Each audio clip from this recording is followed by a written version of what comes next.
Back at 6:52, and right now crews are working to restore power to thousands of homes in Michiana.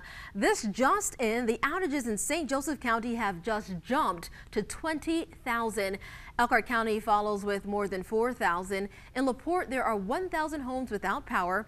In Michigan, outages in Berrien County jumped to 800, and there are over 1,000 in Cass and 400 in St. Joseph County. Here's a look at that severe weather that rocked the area overnight. This is video shot in Mishawaka. As you can see, strong winds and heavy rain rip through, causing trees and power lines to fall, making it almost impossible for drivers to navigate through some roads. Let's turn to ABC 57's Eric Stelzer, who joins us in Mishawaka right along Cleveland.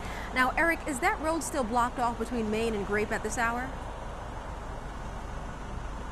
Yeah, Keith, it's blocked about 50 yards from where I'm standing right now. You can see there's some road closure signs up there right by the stoplight, but it doesn't look like they're really working on those power lines right now. But those power lines did catch fire yesterday. You can see in this video that a viewer sent in to us.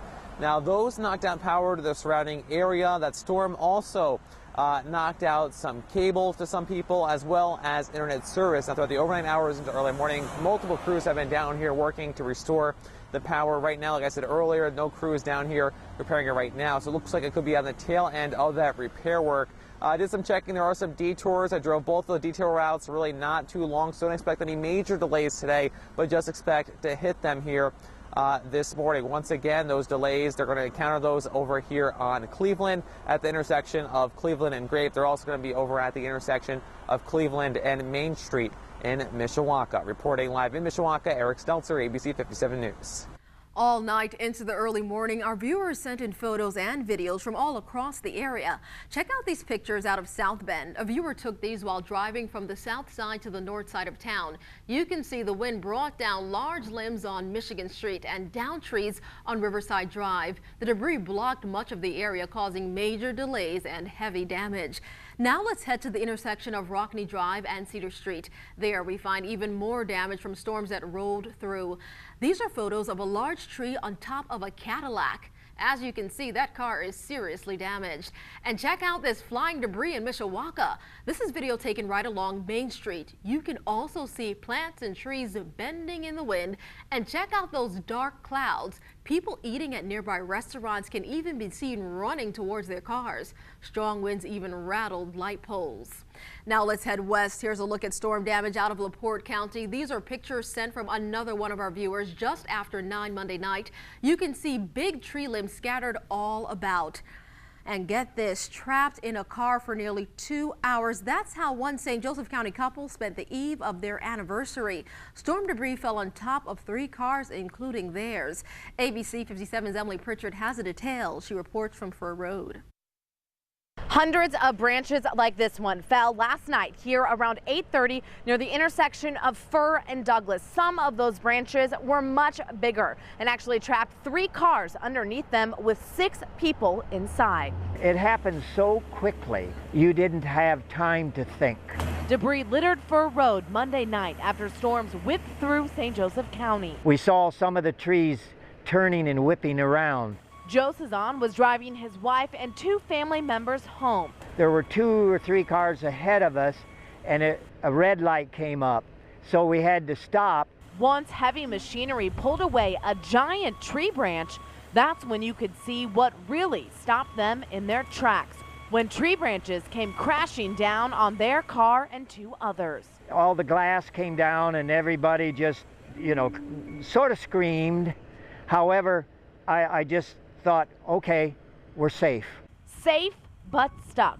A hotline fell on the car and the family waited as utility crews shut off power and the large equipment rolled in.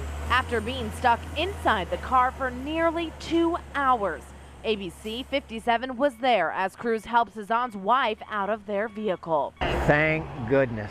Thank God. Really. We were lucky. We were really lucky.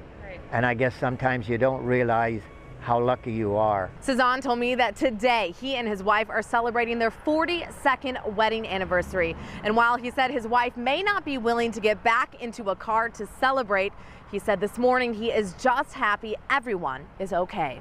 Reporting in Mishawaka, Emily Pritchard, ABC 57 News. Breaking overnight, fire crews rushed to a smoke-filled South Bend apartment. The call came in just after 2:30 this morning on South 25th Street. Firefighters worked to get out heavy smoke caused by a pan left on the stove. This is at Courtyard Apartments, that's near East Jefferson Boulevard. We're told 2 people were inside at the time. There are no reported injuries. And new this morning today, a public meeting is set to examine the role of code enforcement when it comes to tackling vacant and abandoned properties. Community members will get a chance to meet South Bend's new director of the department. The meeting will be at 7 tonight at the LaSalle Branch Library, that's on West Ardmore Trail. You may remember this cluttered yard. This crowded front lawn in North Liberty has neighbors in an uproar concerned about their safety.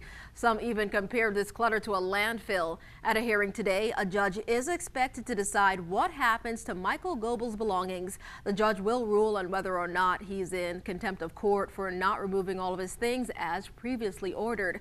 Goebel says everything in his yard is legal. All right, 58 minutes now past the hour. Let's get one last check of your forecast with ABC 57 First Warning neighborhood meteorologist Tom Coombs. Good morning, Keitha, and the rest of Michiana. It's going to be a muggy one today. Very humid out there. 70s into the mid to upper 80s today, and with that heat and humidity, you only feed that potential for more showers and storms. We'll top out with a high of 84 at the beach. Keep in mind, showers and storms become likely after 3 o'clock. And so we may have to cut that beach day short. So just keep an eye to the sky and make sure you're following us on air and online, abc57.com for the latest updates. Storm threat for the next couple of days raised into that moderate category. So again, moderate for especially rain and straight line winds. Similar to what we saw last night, we have at least the setup there, that potential for stronger showers and thunderstorms. Now the rest of the week, things get better. It's going to be Tuesday and Wednesday. We get through that. Temperatures go down, things begin to calm down, and we see mild and very nice weather by the weekend, mid-70s Saturday and Sunday. Something to look forward to. Absolutely. Huh? All right, today though, muggy's the word.